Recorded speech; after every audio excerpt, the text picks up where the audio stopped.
My fair tale time, Little Red Riding Hood.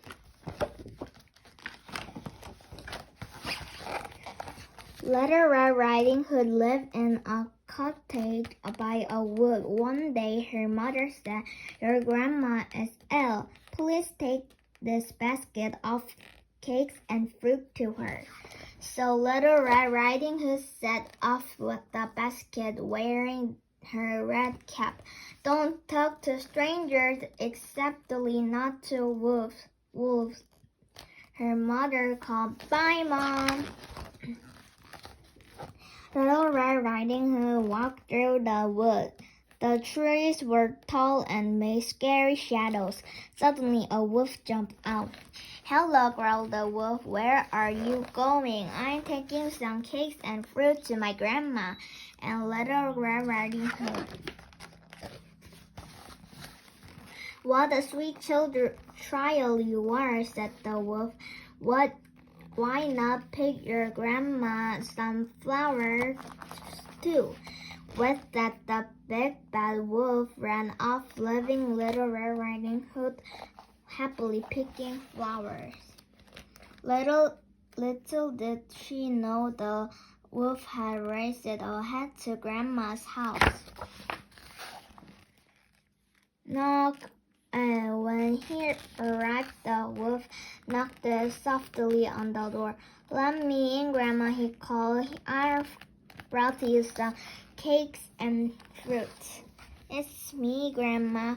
But Grandma wasn't silly. That's not Little Red Riding Hood's voice. She said quickly. She made her bed and hid in a closet. Grandma, the wolf burst into the cottage, but Grandma was now here to be seen, so he dressed himself in her nightgown and bed cap and got into bed. "Grandma, it's me." Soon Little Red Riding Hood knocked on the door. "Come in, dear," snarled the wolf in his nicest voice. "Grandma, you look old," said Little Red Riding Hood. "Come and sit beside my dear," growled the wolf. Little Red Riding Hood sat on the bed. What big ears you have, Grandma," she said. "All the better to hear you with, dear," replied the wolf. "What big eyes you have, Grandma." "All the better to see you, little dear." "And your teeth are just hugged," exclaimed Little Red Riding Hood. "All the better to eat you with," said the wolf, and he pounced it. Little Red Riding Hood screamed loudly and ran away. The wolf leaped after her, but suddenly there was a banging at the door. Little Red Riding Hood opened the door. There stood a woodcutter who had heard her screams. He raised his axe.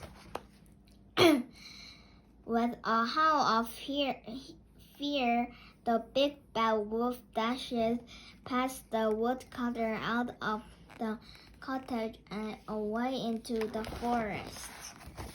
Then Little Red Riding Hood and the woodcutter heard a strange knocking coming from the bedroom. They opened the closet door and out tumbled Grandma.